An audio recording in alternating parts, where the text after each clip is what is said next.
Hey guys, what's going on? It's Mike here with Out All Day. Actually, having to take a break right now from some of the editing, and I want to just kind of get away doing some ghetto bass fishing right here, and just kind of wanted to, like I said, get away from the get away from some of the editing. So hope everybody's doing well. I just got a little bird's nest here. I'm going to tighten this down just a little bit. So hope everybody's doing well. We're out here just trying to get bit here. If you guys know this place, please don't say it. This is kind of a fun spot right here. I always love coming here. It's okay, I'll let you guys know. It's Fairmont Park over here in Riverside, California. And like I said, we're just doing some ghetto bass fishing here today. This park is notorious for homeless and for certain activities and all that kind of stuff. So but like I said, I was editing some videos, and I hope you guys have been enjoying them too. I know I've been cranking out a lot of like tombstone videos and ghost town videos and paranormal stuff, but we're gonna get back into the fishing here a little bit, guys, and we're gonna change the tempo around a little bit. So we're gonna this water is up like really high. Like this is the highest I've seen it in a while. So we're gonna be looking for some bedfish, getting jiggy here with it. I didn't bring anything else. I just took the rod and reel out, and just wanted to get out for a little bit.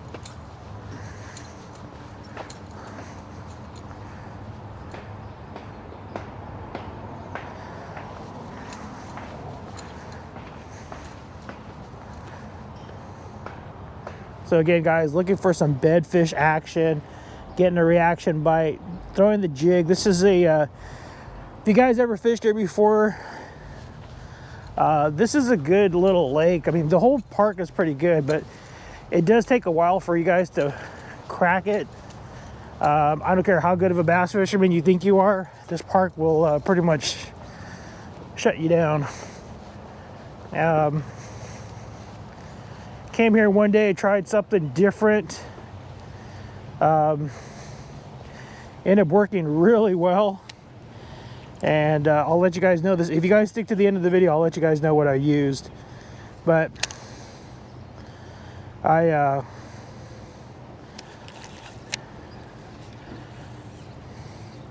we're just throwing in kind of shallow, guys. These fish aren't really deep. This is not a deep lake either. So what happens is these fish, they come up in the roots, and so you can try to get a reaction bite. I only brought one jig, so I'm hoping I don't lose it, which this may be the end of it right here. Nah, I just got hung up on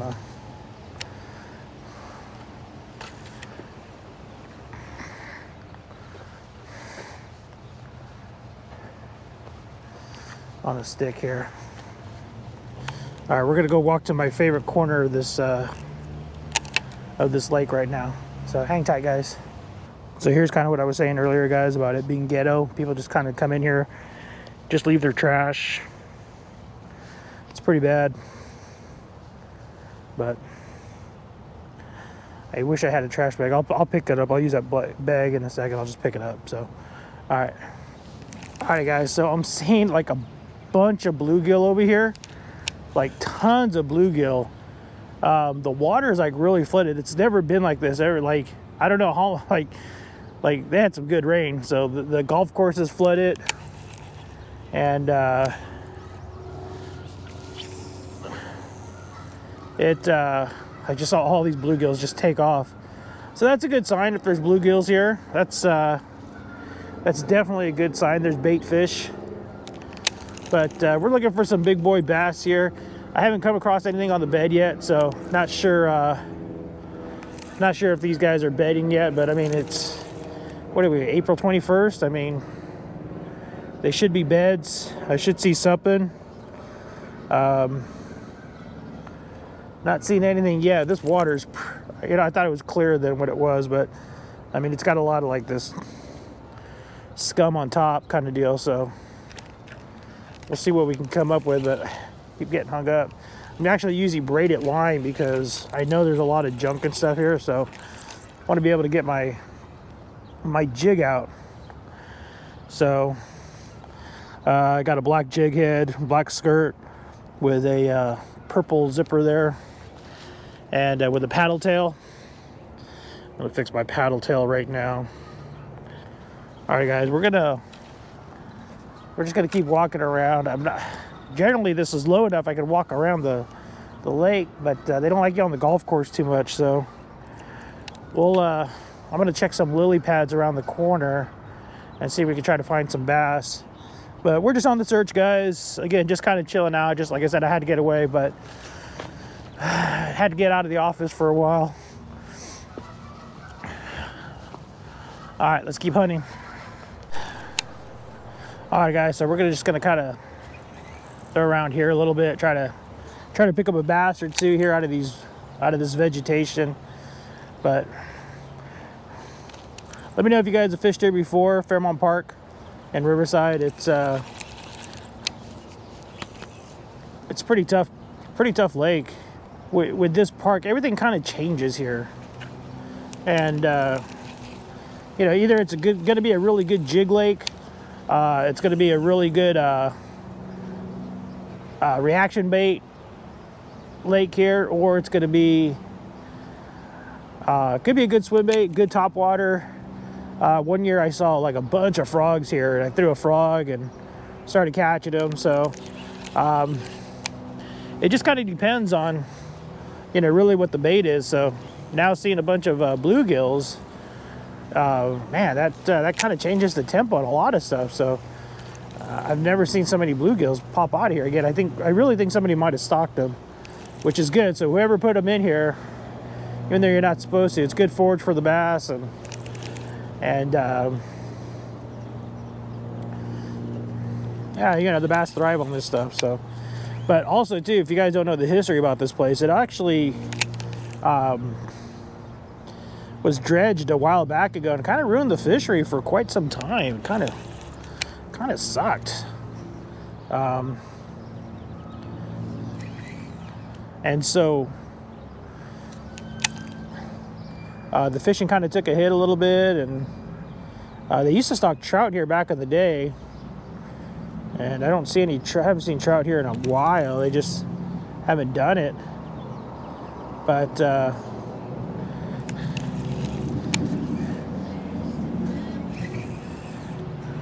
there's also kind of funny, because there's also a like, this place is real like photographer friendly, and so if you like coming here taking pictures, I've seen a lot of quinceañeras, wedding photos done here, and kind of a cool place to, you know, take a. So there's a rose garden that's over here in the corner, and I have a friend named Danny who loves always going by the rose garden. He's a big freaking flyer fishing near the rose garden. I don't know why, what's the dealio, but Danny, if you want to explain why you like to fish the rose garden. Him and another guy, Moto, they like to fish the rose garden quite a bit together, and I guess they catch fish there. I don't know if there's anything else that goes on over in that rose garden area, but they're big time fans of the rose garden. So, but Danny, if you want to chime in, let me know why you fish the rose garden, you and Moto. Love to hear from you on the video. So just using a lightweight jig here today, guys. Nothing really heavy. The lake's not really deep, so we'll I just want to we're fishing close to shore anyways. We're not really casting out too far, and trying to see if I can get a jig bite. But again, I brought the wrong thing today, so if I get bit today, it's going to be by sheer luck.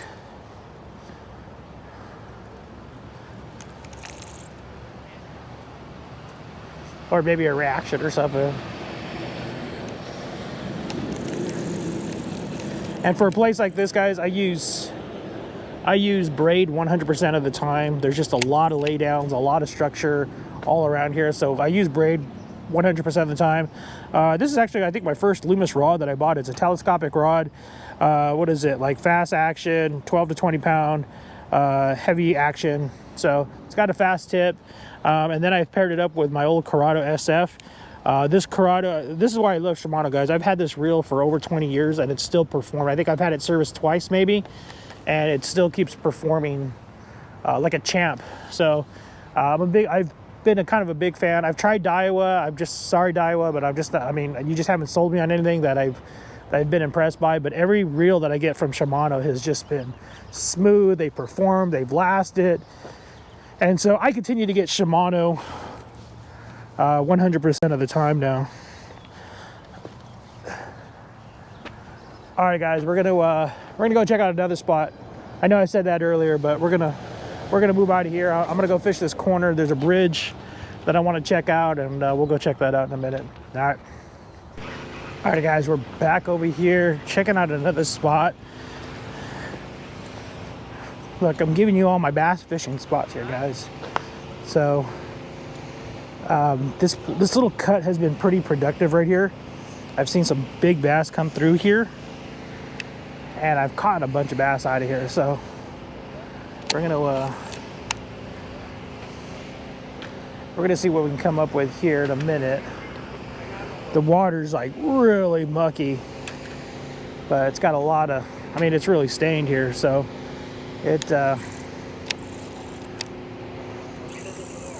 we'll see what we can come up with. But there used to be a tree that used to be sticking out here. Somebody dumped a Christmas tree, and it's not here anymore. But these bass, what happened is they get into the tree roots and they'll come out and they'll ambush. And I've had to winch them out of here pretty good. So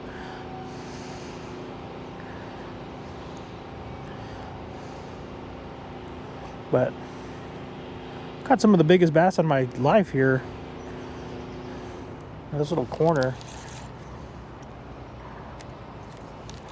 I think I got hung up here. There we go. All right, we'll cast in the middle. There's like I've gotten hung up here quite a bit on crankbaits.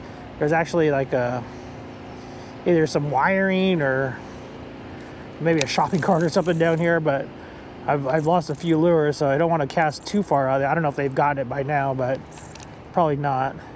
But along these tree roots, guys, has been really prominent. And if you come out here and you get stuck on something, just kind of slowly kind of up and down it, because a lot of times that'll persuade these bass to come up and just divulge and just eat it. So don't rip it out of the tree roots yet. You know, if you get snagged, just kind of slowly drop it, let it kind of come down a little bit, and that just really entices these guys to come along and eat it. Because I mean, they're scouting this area, and they're looking for prey, crawdads. I've seen a lot of big crawdads out of here, so I've seen a lot of everything in here, really. A few years back ago, they even had they dredged the lake, or they took it down quite a bit. They dropped the lake levels and found a couple guns out here and stuff like that. So if you come out here, man, just be careful. Again, I'm not really power casting, guys. I'm just kind of throwing real shallow here. These fish will cruise the shallows quite a bit, so there's really no reason to really cast out too far. I'll cast it out a little bit right just outside that shady area right here.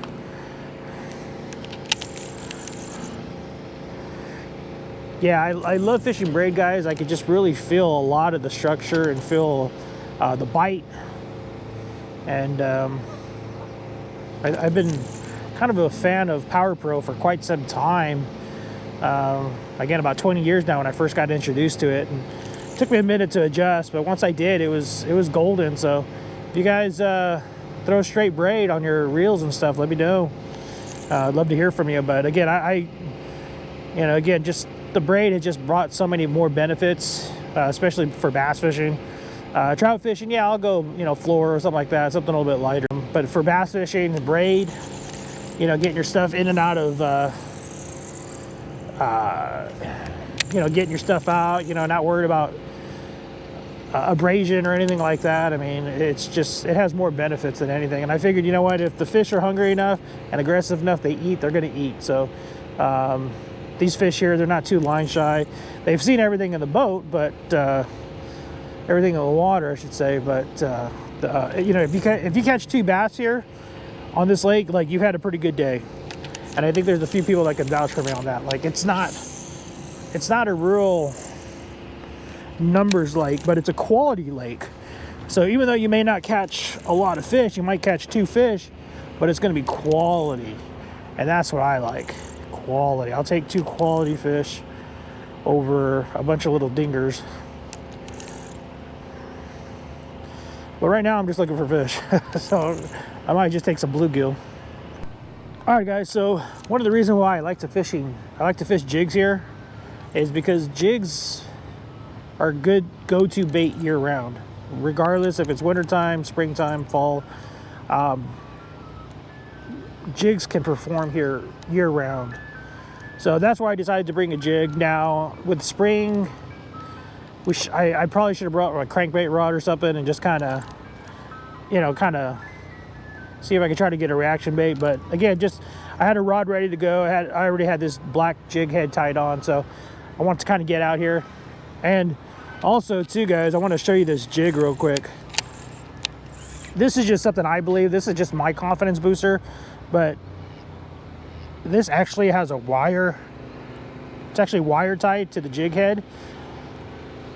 And that's something I just kind of believe in a little bit more versus the rubber band. The wire, I think, gives it a little bit more flair. In fact, I know it gives it a more flair on the skirt. So if just kind of keep that in mind. But again, if you need to replace your skirt, yeah, by all means, go put the rubber band on there and tie it around. But felt like a little thump right here, just right outside the shadow. So, but again, here, guys, we're fishing Fairmont Park, kind of giving you some bass fishing tips, some of my tips that I've picked up. And again, also too, you can swim the jig. I'm gonna try to work this channel a little bit. I know I'm gonna get hung up right here. I can just feel it coming. But we're getting this little cove here to see what comes out. There's a lot of structure here. A lot of, like I said, either shopping carts or, like I said, there used to be a Christmas tree, a couple of Christmas trees sitting right here. So, but I had to get out for a few minutes, guys. Get out of the editing and change it up. In fact, I was talking to another YouTuber last night, and you know, again, he does a lot of trout fishing, and he kind of said the same thing too. We got to talking, and you know, just talking about just changing it up a little bit, changing the tempo. And I hope you guys have been enjoying those tombstone videos, though. You know, put a little extra love in that. And the Michael Bean interview, that was kind of cool. Actually, I'll probably be doing a full interview, putting up the full interview that I had with him, maybe at a later time and date. But there's a lot more to that interview that was actually pretty good. So I'll definitely put that up. Sorry for all the ums and everything, guys. I'm just kind of rambling here. So try to stay cool a little bit underneath the shade.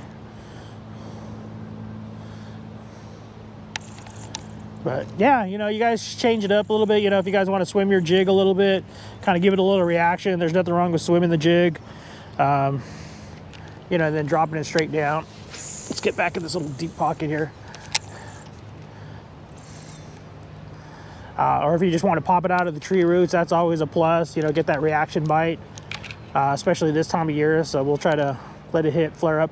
Again, I use a smaller jig head. 1/4 ounce or a bigger trailer if I'm using a heavier jig head, but I really like the slow fall. I think for me, it's a confidence thing again as well. It just kind of entices the bass a little bit, that slow fall.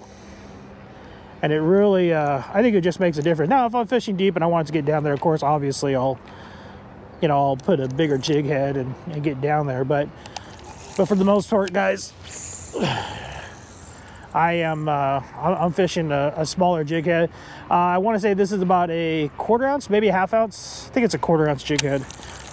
And I don't know if you guys could hear all the ducks, but there's a lady and a guy over here feeding the ducks, and they're feeding them bread, which if you guys feed the ducks, you shouldn't feed them bread. Feed them duck feed. It's a lot better for them, and they don't get all bloated up with bread. Last spot for the day. Just kind of fishing this back corner here a little bit here at Fairmont Park. And I've caught a few fish out of here.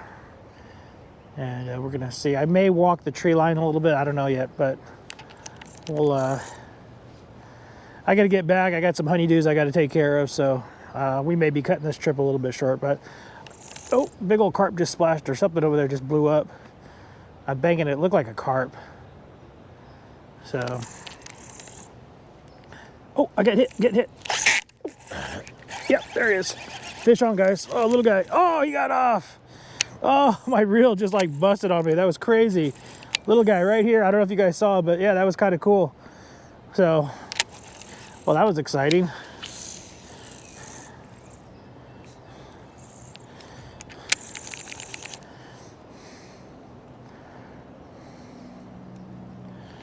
All right, let's see if we could duplicate that. I wonder if that was a male on a bed. Maybe there's a big female around.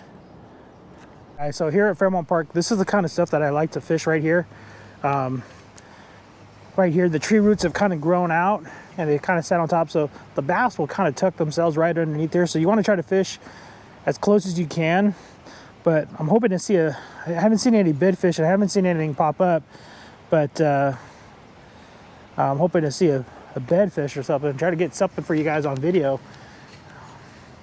But this is the kind of stuff I like to fish right here. You know, again, I'll fish real close to the shore.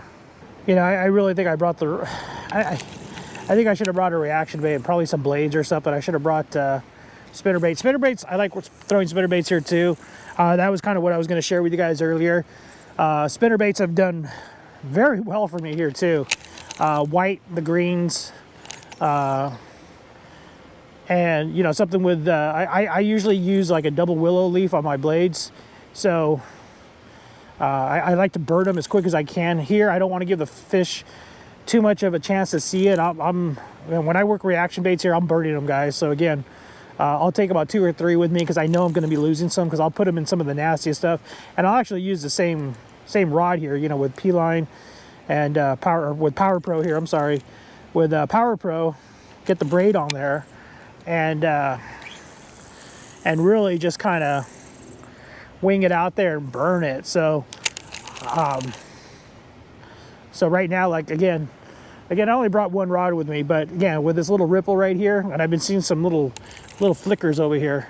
Yeah, definitely want to use a little reaction. Or again, you know what works really well here too, I've done okay with, has been shallow running crankbait, something that goes about maybe like 2 feet down, and nothing really deep, but you just want to kind of just enough to get down there. And I've done that pretty good in a lot of places, especially like little ponds like this, where I'm trying to, you know, I want to fish some structure, or maybe like around toolies and stuff. I'm going to throw right here, guys. And let's see if I can try to get one right here.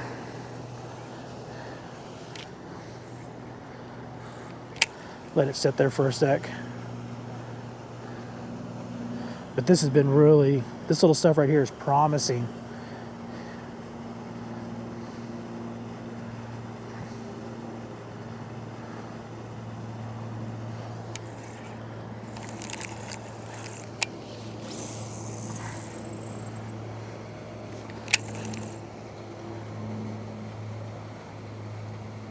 There's a heron over here that's fishing as well. I've kind of seen him a couple times now. And you guys don't know what a heron is. They're big old birds, and they'll eat anything, man. Frogs. You know, if you check it out on YouTube, type in like blue heron eats mouse or something, and you'll see it, man. These guys they eat everything. I don't know if you can see him take off. He's over there. But all right, we'll walk down a little bit more, guys. A while back ago, it was reported there was something on the news, but there was a bunch of wild pigs that were up here eating, and they came down from the river bottom over here, and Kind of freaked out the residents of Riverside for a while. Looks like it's going to be just that half a fish there. Don't really see much else happening right now. We're going to give it one more cast here. We're going to see what we can pull out. And I think we're going to wrap it up here. So if you guys like this kind of content, let me know. If you want to see me get back more into the bass fishing stuff, I'll definitely put some more bass fishing stuff. It's been a while. All right, guys, that's going to wrap it up for us. My battery's about to die. So until next time, guys, make sure you guys click like and subscribe to the channel. Always love to have new subscribers. Talk to you later. Bye.